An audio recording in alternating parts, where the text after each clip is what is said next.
नमस्कार, मैं धीरेन्द्र दुबे एक बार फिर आपके साथ कुछ खास बात करेंगे भारतीय राजनीति के खिलाफ और भारतीय राजनीति के तहत। जी हाँ, क्या भारत के सबसे बड़े विपक्षी नेता जो प्रधानमंत्री पद के दावेदार माने जाते हैं असल में भारत के नागरिक ही नहीं। यह सवाल सुनने में जितना अजीब लग रहा है, कानूनी तौर पर उतना ही गंभीर है। जी हाँ, बने रहिए, पूरी खबर बताऊंगा पूरी जानकारी के साथ। सुनते रहिए, समझते रहिए और देखते रहिए हमारा चैनल। 19 फरवरी 2026 यह वो तारीख है जो राहुल गांधी के राजनीतिक करियर की दिशा बदल सकती है। लखनऊ के एमपी एमएलए कोर्ट में मिली राहत के बाद मामला अब इलाहाबाद कोर्ट पहुंच चुका है। दहलीज पर यह आज की स्ट्रिप टाइप वीडियो में हम सिर्फ हेडलाइंस नहीं बल्कि उन दस्तावेजों का भी खुलासा करेंगे जो आप जानना चाहते हैं। राहुल गांधी की कुर्सी हिला सकती है ये बातें और ये दस्तावेज, इस पर पूरी कहानी पीछे से आपको समझाते हैं। कर्नाटका के एक सामाजिक कार्यकर्ता और बीजेपी के नेता यश विघ्नेश शिशिर का दावा कोई मामूली आरोप नहीं है। उन्होंने अदालत में हलफनामा देकर कहा है कि राहुल गांधी के पास ब्रिटिश नागरिकता है। जी हाँ, राहुल गांधी के पास ब्रिटिश नागरिकता है। ध्यान से सुनिएगा, शिशिर का तर्क क्या है।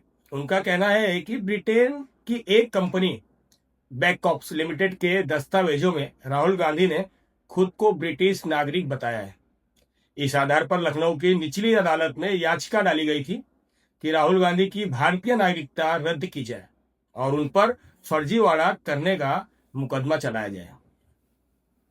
28 जनवरी 2026 को लखनऊ की एमपी एमएलए कोर्ट ने राहुल गांधी को बड़ी राहत दी और याचिका को खारिज कर दिया।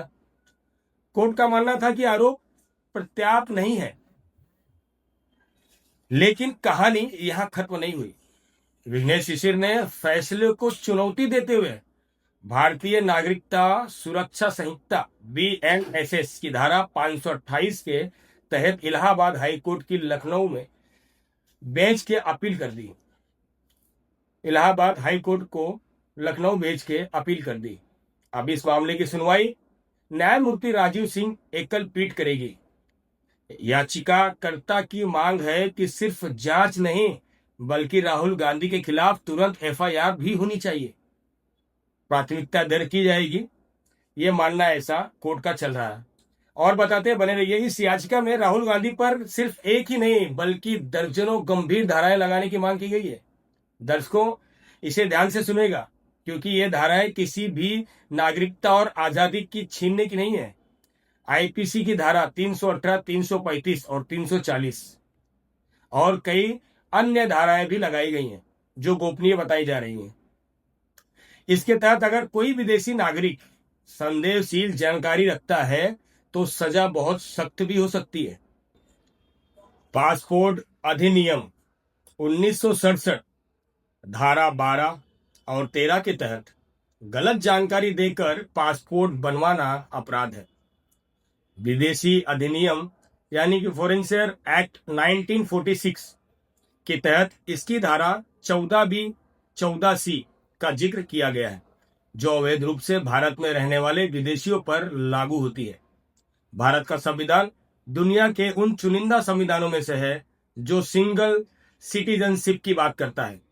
हमारे यहाँ अमेरिका या ब्रिटेन की तहत दोहरी नागरिकता का प्रावधान नहीं है। अगर राहुल गांधी ने कभी भी ब्रिटिश नागरिकता को स्वीकार की थी तो अनुच्छेद 9 के तहत इनकी भारतीय नागरिकता उसी दिन समाप्त हो जाती थी और अगर कोई भारतीय नागरिक नहीं है तो वह भारत में चुनाव नहीं लड़ सकता। जी हाँ, वोट नहीं दे सकता, संसद का सदस्य तो बिल्कुल ही नहीं बन सकता। यही कारण है कि बीजेपी नेता सुब्रमण्यम स्वामी भी वर्षों से इसी मुद्दे पर दिल्ली हाईकोर्ट में लड़ रहे हैं। कांग्रेस इस पूरे मामले को सिरे से खारिज करती है।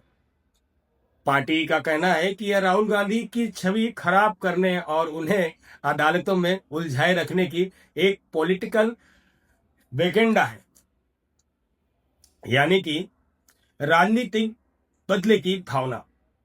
कांग्रेस के मुताबिक राहुल गांधी जन्म से भारतीय हैं और उनके पास किसी और देश की नागरिकता भी नहीं है। विपक्षी नेताओं का आरोप है कि जब भी राहुल गांधी सरकार को घेरते हैं, ऐसे पुराने और बेबुनियादी केस दोबारा निकाले जाते हैं। साथ अब सबकी नजरें 19 फरवरी पे है। क्या हाई कोर्ट विघ्नेश सिरीर की दलीलों को स्वीकार करेगा?